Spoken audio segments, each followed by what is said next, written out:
a gente pode falar de muitos casos que acontecem de mulheres. Hoje em dia, a liberdade sexual é algo muito maior para a mulher, graças a Deus. Só um adendo, porque eu quero chegar, só para eu falar para vocês duas aonde que eu quero chegar, que aí até talvez está dentro do raciocínio.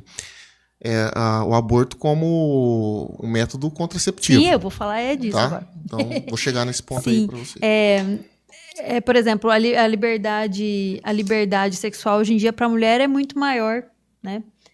Graças a Deus, é um direito conquistado, tudo bem, mas a maioria das situações de pacientes que me procuraram em consultas online, por exemplo, do país todo, que não queriam continuar com a gestação,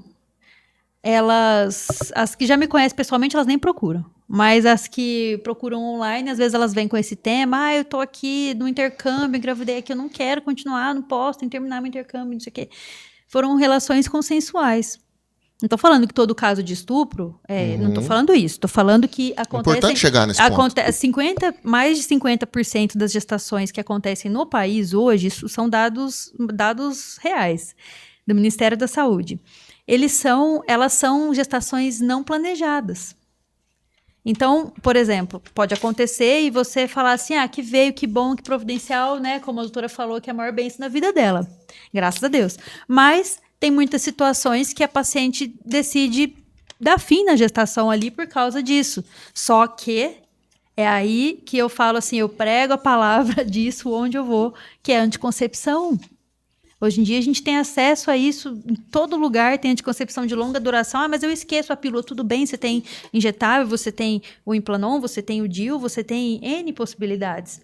E aí vai também dar quais são as políticas públicas que oferecem esses métodos para todo mundo, né? Então, que adolescente você acha que deveria engravidar?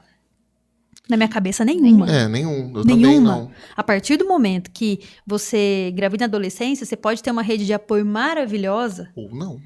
Mas pode ser que você não tenha. E mesmo você tendo uma rede de apoio, se você for exercer maternidade mesmo, poxa, eu tenho 36, eu tenho um filho de 7, eu prefiro ficar assistindo novela no Netflix com ele do que escrevendo meu mestrado. Eu vi, estava assistindo Chiquititas, né? Então, assim, não é culpa dele, mas, poxa vida, sabe? Exige um tempo maior da gente e uma dedicação e tudo mais. Então, por mais que seja uma adolescente que tenha uma rede de apoio, vai impactar em algum momento na educação. E a gente sabe que se ela não concluir pelo menos o básico da educação, depois para ela conseguir emprego, ela vai só conseguir subempregos e o ciclo se perpetua, né? Sim. Então, eu prego que a questão da anticoncepção tem que vir muito antes do momento de a menina pensar em namoro e tudo mais.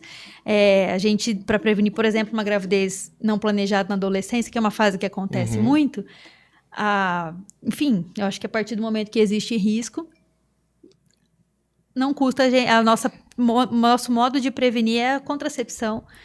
Eu sou uma mulher adulta, eu sou liberal, eu tenho relações casuais, então usa uma contracepção. Não, mas eu uso preservativo toda vez. Sim, ele tem 16% de falha. 16%. Porque... Você usando direitinho, assim, Isso 1 metro antes, colocando, né, tudo direitinho, tem 16% de falha. Então, poxa vida, isso é muito alto, né? Então, não dá para confiar só nisso. Eu já acho que a conversa tem que ser antes. Mas aí é aquele ponto que você disse, Flávio. A educação, quando a gente vai falar disso, quando a gente deveria abordar esse assunto? Por exemplo, em que momento da vida as famílias deveriam falar? Pode ser? A escola falar? Na adolescência? Sim. Já aconteceu de eu ser convidada para dar palestra em escola sobre gravidez na adolescência e sobre doenças sexualmente transmissíveis. E iam ser 3 dias. No primeiro dia, eu fui com material que já era montado pela prefeitura. Não era nada que eu tinha feito. Nada da sua cabeça. Não. Já tinha sido programado, né? Só me pediram para ir lá conversar, tirar dúvida. E na segunda vez, eu não pude entrar na escola porque tinha um grupo de mães lá fora, seria de uma certa religião. Primeiro, no segunda, segundo... ia ser para falar, eu fui no primeiro dia, já foi pro 8º e pro 9º ano. Depois eu ia falar pro 1º e 2º colegial e depois pro 3º, nos dias seguintes, né? Seria na mesma semana. Pro 8º e pro 9º já tinha 2 gestantes na plateia, de 12 e 13 anos. Então já foi complicado. Como eu falava assim, gente, eu amo, vocês vão amar ser mães e tudo mais, né? Quando for o momento, mas quando for o momento, antes, como que eu falo assim, vai impactar nos seus estudos? Como eu já falo isso para uma menina que já está grávida, agora não é o momento de eu, Não é o né? momento. Então já foi. Agora, no dia seguinte que eu ia falar pro primeiro colegial, tinha um grupo de mães de uma religião bastante tradicional na porta da escola que não me deixou entrar. Que não deixou eu e a assessora do vereador que convidou entrar. A gente não pôde entrar porque a gente estava falando de situações de pecado, porque elas não deveriam ter relação antes e tal. Eu falei, gente, é muito melhor que ela saiba por mim, que quer o bem dela, do que por alguma pessoa que vai prejudicar a olha vida só, dela. será que a pessoa acha que... Então, às vezes, informação é difícil até de você conseguir fazer chegar. Sim. Então, será que pensa que a doutora vai ensinar o ato, assim? Não, né? Porque nem é educação, falado né? sobre isso, assim, Então, como assim, né? é só uma questão de Sim. você conscientizar e explicar o risco, consequências, né, consequência, né? doença, que, né, enfim. Sim.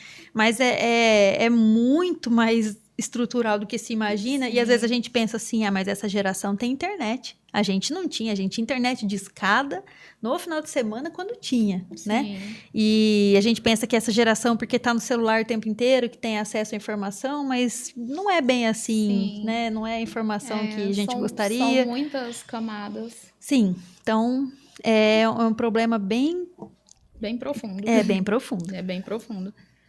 São várias camadas, né? Tem essa questão da falta de informação, porque essa questão do ensino nas escolas seria o ideal, mas infelizmente não deixam chegar, né? Não. A maioria dos políticos que estão lá são contra a educação sexual nas escolas. Não é e sobre isso falar assim, meninos usam azul, meninos, não é nada disso. não é nada disso, nada é explicar sobre o próprio corpo. Inclusive, você fazer um diagnóstico ali de alguma criança que esteja sendo abusada e nem sabe que aquilo é abuso. Ela Exatamente. não é consciente aquilo que a gente falou no começo, Sim. né? Então, tem essa questão, né? Porque se a gente for pensar bem, como que as pessoas conhecem a questão da sexualidade, né?